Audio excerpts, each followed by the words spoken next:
ನಮಸ್ಕಾರ ವೀಕ್ಷಕರೇ. ಸದ್ಯ ಭಾರತದಲ್ಲಿ ಭಾರೀ ಕುತೂಹಲ ಕೆರಳಿಸಿರೋ ಹಾಗೂ ಚರ್ಚೆಗೆ ಒಳಗಾಗ್ತಿರೋ ಸುದ್ದಿ ಅಂದ್ರೆ ಅದು ಉಪರಾಷ್ಟ್ರಪತಿ ಧನಕರ್ ಅವರ ದಿಢೀರ್ ರಾಜೀನಾಮೆ. ಇದರ ಬೆನ್ನಲ್ಲೇ ಒಂದಷ್ಟು ಊಹಾಪೋಹಗಳು ಹರಿದಾಡಿದ್ವು. ಈಗಲೂ ಕೂಡ ಒಂದಷ್ಟು ರೂಮರ್ಗಳು ಚಾಲ್ತಿಯಲ್ಲಿವೆ. ಈ ಹೊತ್ತಲ್ಲಿ ಎಲ್ಲರ ಆಲೋಚನೆಗಳನ್ನೇ ಬದಲಿಸುವ ಸುಳ್ಳು ಸುದ್ದಿಗಳಿಗೆ ಬ್ರೇಕ್ ಹಾಕೋ ಕೆಲಸಗಳು ಕೂಡ ಮುಂದುವರೆದಿದೆ. ಇದರ ಜೊತೆಗೆ ಮುಂದಿನ ಉಪರಾಷ್ಟ್ರಪತಿ ಯಾರು ಅನ್ನೋ ಚರ್ಚೆ ಕೂಡ ಜೋರಾಗಿದೆ. ಮತ್ತೊಂದೆಡೆ ಆಪರೇಷನ್ ಸಿಂಧೂರ್ ಬಗ್ಗೆ ಮೋದಿ ಸರ್ಕಾರಕ್ಕೆ ಬಿಸಿ ಮುಟ್ಟಿಸೋದಕ್ಕೆ ರಾಹುಲ್ ಅಂಡ್ ಟೀಮ್ ರೆಡಿ ಆಗಿದ್ರೆ, ಅದನ್ನ ಹಾಗೆ ಕೌಂಟರ್ ಕೊಟ್ಟು ಮತ್ತೆ ಮುಖಭಂಗ ತರಿಸೋದಕ್ಕೆ ಮೋದಿ ಅಂಡ್ ಟೀಮ್ ಕೂಡ ರೆಡಿಯಾಗಿದೆ. ಚರ್ಚೆಯ ದಿನ ಬಹಳಷ್ಟು ಸ್ಫೋಟಕ ಮಾಹಿತಿಗಳು ಹೊರಬರೋ ಸಾಧ್ಯತೆಗಳಿವೆ. ಇನ್ನೊಂದೆಡೆ ನಕಲಿ ವೋಟ್ಗಳ ನಿರ್ಮೂಲನೆ ಆಗಿದ್ದೇ ತಡ ಆರ್ಜೆಡಿ ಚುನಾವಣೆಯನ್ನೇ ಬೈಕಾಟ್ ಮಾಡಿ ಕೂತಿದೆ. ಇದೆಲ್ಲವನ್ನ ಒನ್ ಬೈ ಒನ್ ವಿವರಿಸ್ತಾ ಹೋಗ್ತೀವಿ. ಈ ವಿಡಿಯೋವನ್ನ ತಪ್ಪದೆ ಕೊನೆ ತನಕ ನೋಡಿ. ಅದಕ್ಕೂ ಮುನ್ನ ಮೀಡಿಯಾ ಮಾನ್ಸ್ಟರ್ ಚಾನೆಲ್ ನ ತಪ್ಪದೆ ಸಬ್ಸ್ಕ್ರೈಬ್ ಮಾಡಿ. ಎಸ್, ಯಾವುದೋ ದಿಕ್ಕಲ್ಲಿ ಸಾಗ್ತಾ ಇದ್ದ ಮೋದಿ ಸರ್ಕಾರಕ್ಕೆ ಹಠಾತ್ ಅಂತ ಬಂದಿರೋ ಸಮಸ್ಯೆ ಅಂದ್ರೆ ಅದು ಉಪರಾಷ್ಟ್ರಪತಿ ರಾಜೀನಾಮೆ. ಧನಕರ್ ಅವರ ಹಿಂದಿನ ನಡೆ, ಕಾರ್ಯಗಳು, ನಾಯಕರ ಜೊತೆಗಿನ ಅವರ ಸಂಬಂಧ ಇದೆಲ್ಲವನ್ನ ಗಮನಿಸ್ತಾ ಬಂದ್ರೆ ಹೈಕಮಾಂಡ್ ಜೊತೆಗೆ ಅವರ ಸಂಬಂಧ ಹಳಸಿರ್ಲಿಲ್ಲ, ಏನೂ ಸಮಸ್ಯೆ ಇರ್ಲಿಲ್ಲ ಅನ್ನೋ ಹಾಗೆ ಇತ್ತು. ಆದ್ರೆ ಒಳಗೊಳಗೆ ಏನಿತ್ತು ಅನ್ನೋ ಹಾಗೆ ಅವರ ರಾಜೀನಾಮೆ ಬಳಿಕ ಅವರು ಸುಮಾರೆಲ್ಲ ಡಿಮ್ಯಾಂಡ್ ಮಾಡಿದ್ರಂತೆ. ವಿದೇಶಗಳಿಗೆ ತೆರಳಿದಾಗ ಉನ್ನತ ಮಟ್ಟದ ಸೆಕ್ಯೂರಿಟಿ ವ್ಯವಸ್ಥೆಗಳನ್ನ ಕೇಳಿದ್ರಂತೆ. ಈ ರೀತಿಯ ನಡೆಗಳಿಂದಲೇ ಅಸಮಾಧಾನ ಶುರುವಾಗಿ ದಿಢೀರ್ ನಿರ್ಧಾರ ತೆಗೆದುಕೊಂಡ್ರಂತೆ. ಕೊನೆಗೆ ಅದಕ್ಕೆ ಅನಾರೋಗ್ಯದ ಕಾರಣ ನೀಡಿದ್ರಂತೆ. ಹೀಗೆ ಸಾಲು ಸಾಲು ಆರೋಪಗಳು ಬರ್ತಾ ಹೋಗಿದ್ವು. ಆದ್ರೆ ಎಷ್ಟು ಬೇಗ ಧನಕರ್ ರಾಜೀನಾಮೆ ಅಂಗೀಕಾರ ಆಯ್ತೋ ಅಷ್ಟೇ ಬೇಗ ಆ ಸ್ಥಾನಕ್ಕೆ ಬೇರೆ ನಾಯಕನನ್ನ ಹುಡುಕೋ ಕೆಲಸವೂ ಕೂಡ ಭರದಿಂದ ಸಾಗಿದೆ. ಬಿಜೆಪಿ ರಾಷ್ಟ್ರೀಯ ಅಧ್ಯಕ್ಷ ಜೆಪಿ ನಡ್ಡಾ ದಿಢೀರ್ ಅಂತ ಜೆಡಿಯು ಹಿರಿಯ ನಾಯಕ ರಾಮನಾಥ್ ಠಾಕೂರ್ ಅನ್ನ ಭೇಟಿ ಆಗ್ತಾ ಇರೋದು ಈಗ ಎಲ್ಲರ ಕುತೂಹಲವನ್ನ ಕೆರಳಿಸ್ತಾ ಇದೆ. ಮುಂದಿನ ಉಪರಾಷ್ಟ್ರಪತಿಯನ್ನಾಗಿ ಅವರನ್ನ ನೇಮಿಸೋ ಸಾಧ್ಯತೆ ಇದೆಯಾ ಅನ್ನೋ ಪ್ರಶ್ನೆಗಳು ಹುಟ್ಟಿವೆ.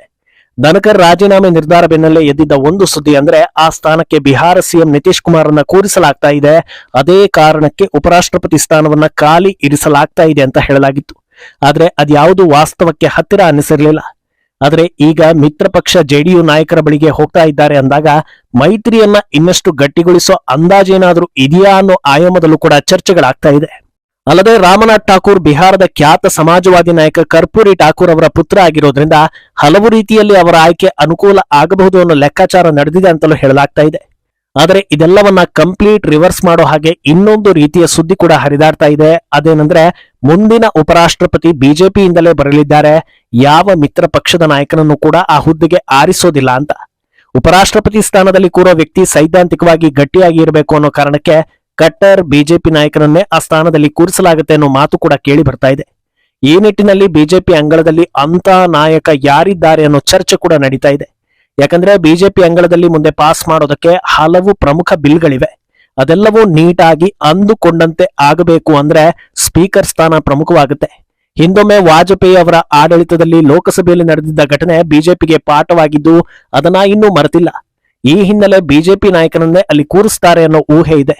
ಆದ್ರೆ ರಾಮನಾಥ್ ಠಾಕೂರ್ ಹೆಸರೇ ದಟ್ಟವಾಗ್ತಾ ಇರೋದು ಹಲವು ರೀತಿಯ ಚರ್ಚೆಗಳಿಗೂ ದಾರಿ ಮಾಡಿಕೊಡ್ತಾ ಇದೆ. ಇನ್ನು ಧನಕರ್ ರಾಜೀನಾಮೆ ಬೆನ್ನಲ್ಲೇ ಹೊರಬಂದಿದ್ದ ಅತಿ ದೊಡ್ಡ ಸುದ್ದಿ ಅಂದ್ರೆ ಧನಕರ್ ರಾಜೀನಾಮೆಗೂ 2 ದಿನಗಳ ಮುನ್ನ ವಿಪಕ್ಷ ನಾಯಕರನ್ನ ಭೇಟಿಯಾಗಿದ್ರು ಅನ್ನೋದು. ಪ್ರಮುಖವಾಗಿ ಎಐಸಿಸಿ ಅಧ್ಯಕ್ಷ ಮಲ್ಲಿಕಾರ್ಜುನ ಖರ್ಗೆ ಹಾಗೂ ಆಮ್ ಆದ್ಮಿ ಮುಖ್ಯಸ್ಥ ಅರವಿಂದ ಕೇಜ್ರಿವಾಲ್ ರನ್ನ ಭೇಟಿ ಆಗಿದ್ರು ಅನ್ನೋ ಸುದ್ದಿ ಬಂತು. ಅದೇ ಕಾರಣಕ್ಕೆ ವಿಪಕ್ಷದ 68 ಸದಸ್ಯರು ಸಲ್ಲಿಸಿದ್ದ ಮನವಿಗಳ ಬಗ್ಗೆ ಆಸಕ್ತಿ ತೋರಿದ್ರು ಅನ್ನೋ ಮಾತು ಕೂಡ ಕೇಳಿ ಬಂದಿತ್ತು. ಆದ್ರೆ ಈಗ ರಾಜೀನಾಮೆ ಬೆನ್ನಲ್ಲೇ ವಿಪಕ್ಷ ನಾಯಕರು ಭೇಟಿಗೆ ಆಫರ್ ಮಾಡಿದ್ರೆ ಧನಕರ್ ಅದನ್ನ ತಿರಸ್ಕರಿಸಿದ್ದಾರೆ. ಇನ್ನು ಇದೇ ಹೊತ್ತಲ್ಲಿ ಕೆಲ ಮಾಧ್ಯಮಗಳಲ್ಲಿ ರಾಜೀನಾಮೆ ಬಳಿಕ ಧನಕರ್ ಅವರ ಆಫೀಸನ್ನ ಸೀಲ್ ಮಾಡಲಾಗಿದೆ ಅನ್ನೋ ಸುದ್ದಿಗಳು ಕೂಡ ಪ್ರಸಾರ ಆಗಿತ್ತು. ಇದು ಬೇರೆ ಬೇರೆ ರೀತಿಯ ಚರ್ಚೆಗಳಿಗೂ ದಾರಿ ಮಾಡಿಕೊಟ್ಟಿತ್ತು. ಆದ್ರೆ ಪಿಐಬಿ ಈ ವಿಚಾರವನ್ನ ತಳ್ಳಿ ಹಾಕಿದ್ದು ಸುಳ್ಳು ಸುದ್ದಿ ಹರಡಿಸದಂತೆ ತಿಳಿಸ್ತಾ ಇದೆ. ಇನ್ನು ಈಗ ಸಂಸತ್ನಲ್ಲಿ ಎಲ್ಲರ ನಿರೀಕ್ಷೆಗಳನ್ನು ಹೆಚ್ಚಿಸ್ತಾ ಇರೋದು ಆಪರೇಷನ್ ಸಿಂಧೂರ್ ಕುರಿತ ಚರ್ಚೆ. ಈಗಾಗಲೇ ರಾಹುಲ್ ಗಾಂಧಿ ಅದರ ಬಗ್ಗೆ ಕ್ಲೂ ಕೊಟ್ಟಿದ್ದು ಮೋದಿ ವಾಪಸ್ ಬರಲಿ, ನಾವು ರೆಡಿ ಇದ್ದೀವಿ ಅಂತ ಹೇಳ್ತಾ ಇದ್ದಾರೆ. ಆದ್ರೆ ಇನ್ನೊಂದು ದಿಕ್ಕಲ್ಲಿ ಬಿಜೆಪಿ ಅಂಗಳದಿಂದಲೂ ಅಪ್ಡೇಟ್ ಬರ್ತಾ ಇದ್ದು ಈ ಚರ್ಚೆ ನಡೆಯೋ ದಿನ ಪ್ರಧಾನಿ ಮೋದಿ ಹಾಗೂ ರಕ್ಷಣಾ ಸಚಿವ ರಾಜನಾಥ್ ಸಿಂಗ್ ಮಿಸ್ ಮಾಡದೆ ಹಾಜರಿರ್ತಾರೆ ಅನ್ನೋ ಅಪ್ಡೇಟ್ ಬಂದಿದೆ. ಅಲ್ಲಿಗೆ ವಿಪಕ್ಷ ನಾಯಕ ಹಾಗೂ ವಿಪಕ್ಷಗಳು ಅದೆಂತ ಪ್ರಶ್ನೆ ಎತ್ತಿದ್ರು ದಾಖಲೆ ಸಮೇತ ಅದಕ್ಕೆ ಉತ್ತರ ಕೊಡೋದು ಗ್ಯಾರಂಟಿ ಅಂತ ಅಂದಾಜಿಸಲಾಗ್ತಾ ಇದೆ. ಈ ಚರ್ಚೆ ಬಹಳ ಸುದೀರ್ಘವಾಗಿ ಇರಲಿದೆ ಅನ್ನೋದಕ್ಕೆ ನಿಗದಿಯಾಗಿರೋ ಸಮಯಗಳೇ ಸಾಕ್ಷಿ. ಆದ್ರೆ ಇದು ಎಣಿಕೆಗೂ ಮೀರಿದ ರೀತಿಯಲ್ಲಿ ಬೇರೆ ಬೇರೆ ಆಯಾಮಗಳನ್ನ ಪಡೆದುಕೊಂಡು ಚರ್ಚೆ ಆಗಬಹುದು ಅಂತ ಹೇಳಲಾಗ್ತಾ ಇದೆ. ಈಗ ಎಲ್ರಿಗೂ ಗೊತ್ತಿರೋ ಹಾಗೆ ಕಾಂಗ್ರೆಸ್ ಪ್ರಮುಖವಾಗಿ ಎತ್ತೋದು ಅಮೆರಿಕ ಅಧ್ಯಕ್ಷ ಡೊನಾಲ್ಡ್ ಟ್ರಂಪ್ ಅವರ ಹೇಳಿಕೆಯನ್ನ. ಯುದ್ಧ ನಿಲ್ಲಿಸಿದ್ದು ನಾನೇ ಅಂತ ಟ್ರಂಪ್ ಪದೇ ಪದೇ ಹೇಳ್ತಾ ಇರೋದನ್ನ ಕೆದಕೋ ವಿಪಕ್ಷಗಳು ಅವರಿವರ ಕೈಗೊಂಬೆಯಂತೆ ಆಡ್ತಾ ಇದ್ದೀರಾ ಅನ್ನೋ ಆರೋಪವನ್ನ ಖಂಡಿತ ಮಾಡ್ತಾರೆ. ಇದರ ಜೊತೆಗೆ ಯುದ್ಧದಲ್ಲಿ ಭಾರತಕ್ಕೆ ಸಿಕ್ಕಾಪಟ್ಟೆ ಡ್ಯಾಮೇಜ್ ಆಗಿದೆ, ಅದರ ಬಗ್ಗೆ ಪ್ರಧಾನಿ ಮೋದಿ ಬಾಯಿ ಬಿಡ್ತಾ ಇಲ್ಲ. ಅಲ್ಲದೆ ಕೆಲವರು ನಾವೇ ಗೆದ್ದಿದ್ದು ಅಂತಾರೆ, ಇನ್ನು ಕೆಲವರು ಆಪರೇಷನ್ ಸಿಂಧೂರ್ ಮುಗಿದಿಲ್ಲ, ನಡೀತಾನೆ ಇದೆ, ಮುಂದುವರಿಯುತ್ತೆ ಅಂತೆಲ್ಲ ಹೇಳ್ತಾ ಇದ್ದಾರೆ. ಈ ರೀತಿ ಒಂದೊಂದು ರೀತಿಯ ಹೇಳಿಕೆ ಕೊಡೋದು ನಮಗೆ ಗೊಂದಲ ತರಿಸ್ತಾ ಇದೆ. ಇದಕ್ಕೆಲ್ಲ ಕ್ಲಾರಿಟಿ ಕೊಡ್ಲೇಬೇಕು ಅಂತ ಡಿಮ್ಯಾಂಡ್ ಮಾಡ್ತಾರೆ. ಇದೆಲ್ಲದಕ್ಕೂ ಸೂಕ್ತ ದಾಖಲೆ ಸಾಕ್ಷಿ ತೋರಿಸಿ ಉತ್ತರ ಕೊಟ್ರೆ ಮತ್ತೆ ಕೈಗೆ ಮುಖಭಂಗ ಆಗುತ್ತೆ. ಆದ್ರೆ ಈ ಗ್ಯಾಪ್ ನಲ್ಲಿ ಮೋದಿ ಸದಸ್ಯ ಬಳಗವನ್ನ ಕಟ್ಟಿ ಹಾಕೋ ರೇಂಜ್ನಲ್ಲಿ ದಾಖಲೆ ಸಮೇತ ಏನಾದ್ರೂ ಕಾಂಗ್ರೆಸ್ ಪ್ರಶ್ನೆ ಎತ್ತಿದ್ರೆ ವಿಪಕ್ಷ ಹೈಲೈಟ್ ಆಗೋದು ಗ್ಯಾರಂಟಿ. ಏನಾಗುತ್ತೆ ಅನ್ನೋದು ಎಲ್ಲರ ಕುತೂಹಲ ಕೆರಳಿಸ್ತಾ ಇದೆ. ಇನ್ನು ಅತ್ತ ಬಿಹಾರದಲ್ಲಿ ಎಲೆಕ್ಷನ್ ಕಮಿಷನ್ ಎಸ್ಐಆರ್ ಪ್ರಕ್ರಿಯೆ ಮುಗಿಸಿ 52 ಲಕ್ಷ ನಕಲಿ ವೋಟ್ ತೆಗೆದಿದ್ದೇ ತಡ ಆರ್ಜೆಡಿ ಹೊಸ ರಾಗ ಶುರು ಮಾಡಿದೆ. ಚುನಾವಣೆಯನ್ನ ಬೈಕಾಟ್ ಮಾಡೋದಕ್ಕೆ ಮುಂದಾಗಿದೆ. ಆರ್ಜೆಡಿಯ ಎಲ್ಲಾ ನಾಯಕರು ಕಪ್ಪು ವಸ್ತ್ರವನ್ನ ಹಾಕಿಕೊಂಡು ಓಡಾಡೋದಕ್ಕೆ ಶುರು ಮಾಡಿದ್ದಾರೆ. ಈ ಬಗ್ಗೆ ಮಾಧ್ಯಮದ ಮುಂದೆ ಮಾತನಾಡಿರೋ ಆರ್ಜೆಡಿ ಪ್ರಮುಖ ತೇಜಸ್ವಿ ಯಾದವ್, ಇದೆಲ್ಲ ಬಿಜೆಪಿ ಮಾಡಿಸ್ತಾ ಇರೋದು, ನಮ್ಮ ವೋಟರ್ಗಳನ್ನ ಡಿಲೀಟ್ ಮಾಡಿಸಿ ಅವರೊಂದು ಲಿಸ್ಟ್ ಮಾಡಿ ಕೊಡ್ತಾ ಇದ್ದಾರೆ, ಇದು ಪ್ರಜಾಪ್ರಭುತ್ವಕ್ಕೆ ದೊಡ್ಡ ಧಕ್ಕೆ ಅಂತ ರೋಧಿಸ್ತಾ ಇದ್ದಾರೆ. ವಾಸ್ತವ ಏನಂದ್ರೆ ಅಲ್ಲಿ ನಡೀತಾ ಇರೋ ಪ್ರಕ್ರಿಯೆಯಲ್ಲಿ ಅನುಮಾನ ಇದ್ರೆ ಪ್ರಶ್ನಿಸಬಹುದು, ಕೋರ್ಟ್ ಮೆಟ್ಟಲಿಗೂ ಹೋಗೋದಕ್ಕೆ ಅವಕಾಶ ಇದ್ರೂ ಆತ ಮುಖವನ್ನು ಹಾಕ್ತಾ ಇಲ್ಲ. ಆದ್ರೆ ಇನ್ನೊಂದು ದಿಕ್ಕಲ್ಲಿ ಅಳೋದನ್ನು ಕೂಡ ಕಮ್ಮಿ ಮಾಡ್ತಾ ಇಲ್ಲ. ಇದೆಲ್ಲವನ್ನ ನೋಡ್ತಾ ಇದ್ರೆ ಆರ್ಜೆಡಿ ಚುನಾವಣೆಗೂ ಮೊದಲೇ ಸೋಲನ್ನ ಒಪ್ಪಿಕೊಂಡಿದೆ. ಇಷ್ಟು ವರ್ಷ ನಕಲಿ ವೋಟ್ಗಳಿಂದಲೇ ಗೆಲ್ತಾ ಇದ್ದಿದ್ದು ಅನ್ನೋದನ್ನ ಪರೋಕ್ಷವಾಗಿ ಒಪ್ಪಿಕೊಂಡಿದೆ ಅಂತ ಚರ್ಚೆ ಆಗ್ತಾ ಇದೆ.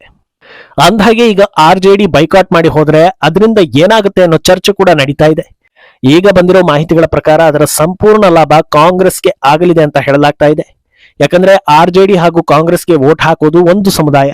ಆರ್ಜೆಡಿ ದೂರ ಹೋಯ್ತು ಅಂದ್ರೆ ಅವರೆಲ್ಲರ ಆಯ್ಕೆ 100% ಕಾಂಗ್ರೆಸ್ ಆಗಿರುತ್ತೆ. ಆದ್ರಿಂದ ಬಿಹಾರದಲ್ಲಿ ಸೊರಗಿರೋ ಕಾಂಗ್ರೆಸ್ಗೆ ಈ ಬಾರಿ ಒಂದು ಹಂತದಲ್ಲಿ ಬೂಸ್ಟ್ ಸಿಗಬಹುದು ಅಂತ ಲೆಕ್ಕ ಹಾಕಲಾಗ್ತಾ ಇದೆ. ಇನ್ನು ಬಿಹಾರ ವಿಧಾನಸಭೆಯಲ್ಲೂ ಕೂಡ ಚರ್ಚೆ ಜೋರಾಗಿದ್ದು, ತೇಜಸ್ವಿ ಯಾದವ್ ನಿತೀಶ್ ಕುಮಾರ್ ವಿರುದ್ಧ ಹಲವು ಆರೋಪಗಳನ್ನ ಮಾಡ್ತಾ ಇದ್ರು. ನೋಡುವಷ್ಟು ನೋಡಿ ರೊಚ್ಚಿಗೇಳೋ ನಿತೀಶ್ ಕುಮಾರ್, ನಿಮ್ಮಪ್ಪನ ಕಾಲದಲ್ಲಿ ಪಟ್ನಾದಲ್ಲಿ ಜನರು ಕತ್ತಲಾದ್ರೆ ಸಾಕು ಬೀದಿಗೆ ಎಳೆಯೋದಕ್ಕೂ ಹೆದರ್ತಾ ಇದ್ರು, ನೀನಿನ್ನೂ ಆಗ ಚಿಕ್ಕ ಹುಡುಗ, ಈಗ ಪರಿಸ್ಥಿತಿ ಹೇಗೆ ಬದಲಾಗಿದೆ ಅನ್ನೋದನ್ನ ನೋಡ್ಕೊಂಡು ಮಾತಾಡ್ಬೇಕು ಅಂತ ಚಾಟಿ ಬೀಸಿದ್ದಾರೆ. ಅಲ್ಲಿಗೆ ಪರೋಕ್ಷವಾಗಿ ಜಂಗಲ್ ರಾಜ್ ಇವಾಗ ಯಾವ ಮಟ್ಟಕ್ಕೆ ಬದಲಾಗಿದೆ ಅನ್ನೋದನ್ನ ಹೇಳಿದ್ದಾರೆ. ಈ ವಿಡಿಯೋ ಎಲ್ಲಾ ಕಡೆ ವೈರಲ್ ಆಗ್ತಾ ಇದೆ. ಒಟ್ನಲ್ಲಿ ಹಲವು ಸಮಸ್ಯೆಗಳ ಜೊತೆಗೆ ರಾಷ್ಟ್ರ ರಾಜಕೀಯದಲ್ಲಿ ಹೊಸ ಹೊಸ ಬದಲಾವಣೆಗಳಾಗ್ತಾ ಇದೆ. ಮುಂದೇನಾಗುತ್ತೆ ಅನ್ನೋದನ್ನ ಕಾದು ನೋಡ್ಬೇಕು. ಈ ಬಗ್ಗೆ ನಿಮ್ಮ ಅಭಿಪ್ರಾಯವನ್ನ ತಪ್ಪದೆ ಕಮೆಂಟ್ ಮೂಲಕ ತಿಳಿಸಿ.